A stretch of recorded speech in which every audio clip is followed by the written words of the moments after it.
Sagrada Familia is the world's oldest construction site and it's under construction for 140 years. Once it's finished, it's going to be the highest church building in the whole world. But here's the wild part. Gaudi, the architect, designed the whole thing upside down.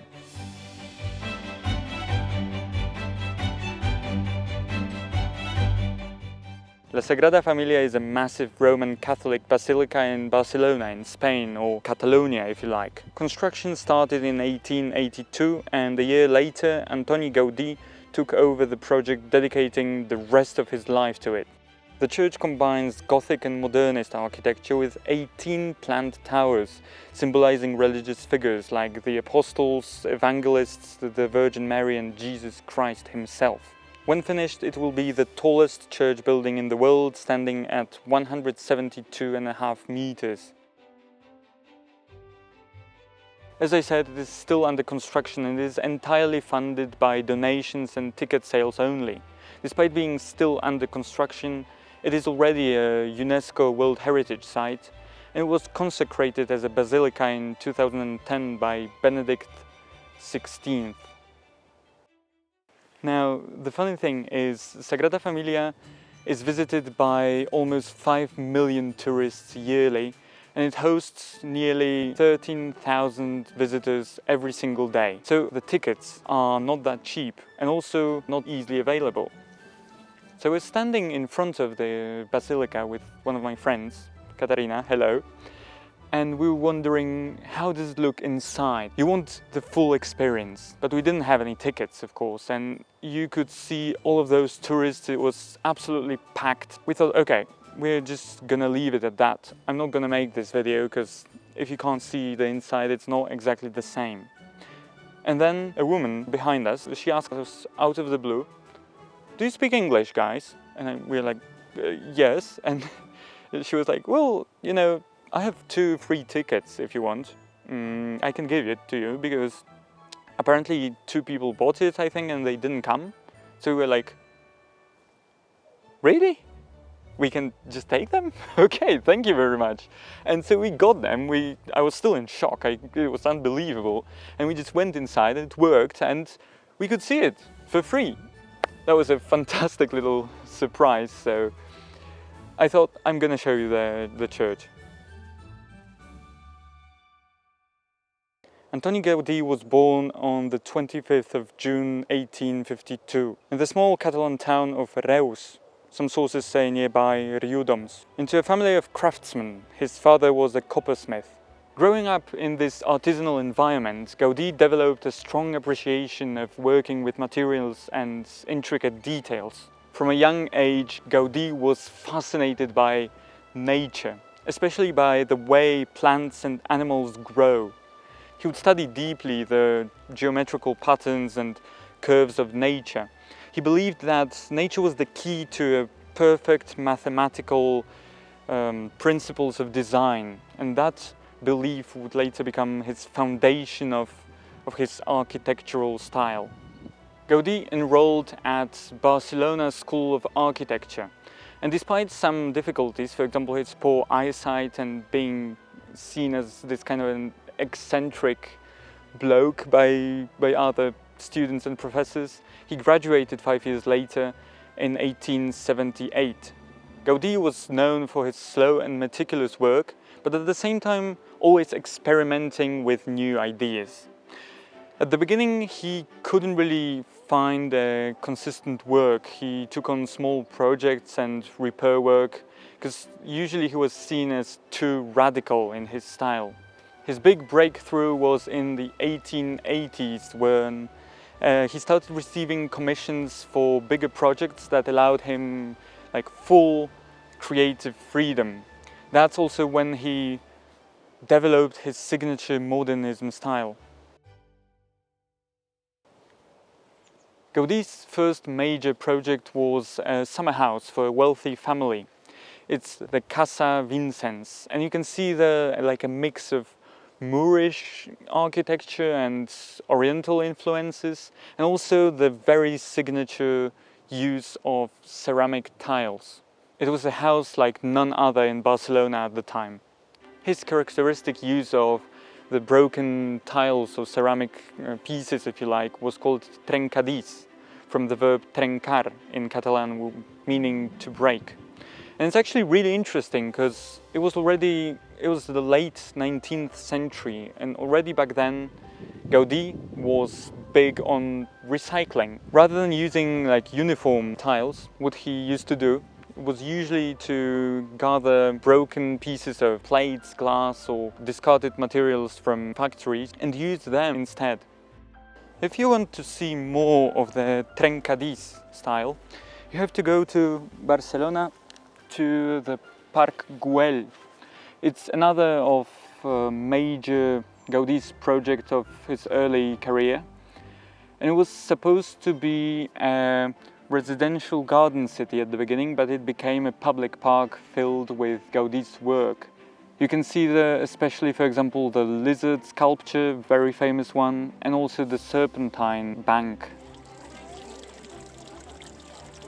But let's get back to Sagrada Familia. So the original idea came from a bookseller and a devout Catholic called Josep Maria Bocabella, who was inspired, after a visit to the Vatican City of course, to erect a cathedral of the Holy Family, or Sagrada Familia, as a part of the religious revival movement. The first architect hired was Francisco de Paula de Villar, and the construction started in 1882 in fairly traditional neo-Gothic style. After only a year of the works, some disagreements broke out between the architect and other people involved, and de Villar resigned. So the committee had to find another architect, and they turned to a young and promising, growing in popularity at the time in Barcelona, Antoni Gaudi. He was already known quite a bit because he designed Casa Vicens, for example. And at the very beginning, he was working with the pre-existing plans, but soon, when he was only given the full control of the project, he scrapped absolutely everything and reimagined the whole thing again. So he kept the idea of a Gothic basilica, but he expanded it into this massive and amazing project to something that was never built before. He designed 18 towers representing Jesus, Mary, the 4 evangelists and the 12 apostles, 3 grand facades to represent Christ's life, nativity, passion and glory, and of course a myriad of symbols that were references basically mostly to the Bible. From a relatively modest Gothic church, it became the project of Gaudi's life. I've mentioned the whole thing was designed upside down. What do they mean by that? Well, if you're ever gonna wake up with the idea of building a massive basilica in the middle of one of the major European cities, as I'm sure all of you probably have at least once in your lifetime, then you're gonna need a model, a very precise model. Now, how do you build one without modern technology in the latter half of the 19th century when Gaudi had to build it? Well, he thought, okay, I can turn to the ancient art of using a piece of string or chain for that. So people already, for example, in the Middle Ages, they used just a string that they attached on both ends and it hung down. In this case, gravity is your friend, and it helps model an arc. Simple as that. But he thought, how about if I, instead of using that as a 2D model, because it was usually just with 2 dimensions, if I use that but in 3D. And he constructed a wooden frame like that, and then he hung all of those strings down from it. Also, he controlled how steep should the shape be by attaching sort of small weights at the bottom of the string. But then you have the whole model upside down, so what do you do later? Well, he actually placed a mirror under the whole construction, so that it would reflect the image. I don't want to bore you with the details of how many meters, how many naves, columns has this building, because it's not that crucial to me. But one thing worth noting is the columns inside, or rather their shape. It was another invention of Gaudi. At a certain point they branch out like trees, another reference to nature. And the whole genius of Gaudi was really that because of the precise modeling, he was able to construct a basilica like that without any kind of external support, because usually the Gothic cathedrals, for example, they always had those buttresses outside to support the weight of the whole building, because otherwise it would collapse. But because of the inventive and precise modeling of Gaudi, he was able to do without the buttresses.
And I'm not exaggerating saying it was his life's mission.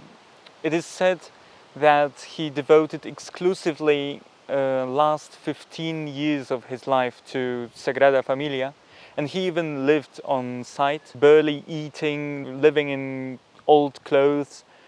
It was also a church that was designed to be sort of the church of the poor. It was always, from the very beginning, funded only by private donations, so Gaudi had to adapt the construction process to the money. But he wasn't really worried about that. He used to say that my client is not in a hurry. Now that's a very sad point in the story, but in 1926, one of those days, Gaudi was walking, as always, on his way to daily prayer to a different church, when he was hit by a tram on one of the main streets of Barcelona, on Gran Via de los Corts Catalanes. And at the time he was 73 years old, and he looked more like a beggar than a famous architect. And people didn't realize who he was, and they refused to help him. It took a day or two when he was already transferred to a public charity hospital to figure out it was actually him. And it was too late. Antoni Gaudi died on the 10th of June 1926.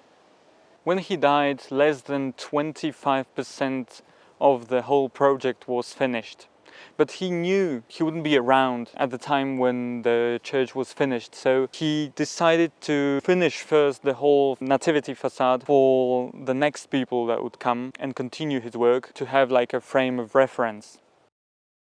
His funeral already drew thousands of people, and they considered him the hero of Catalonia. Many of original Gaudi's plans and drawings unfortunately were destroyed during the Spanish Civil War. So his successors had to work with memories and deduction and photos. After the World War, there was even a controversy whether they should resume the works or not. Fortunately, they did. And from 1980s, the advances in technology made it a lot easier to work with the plans, and also tourism started helping a lot.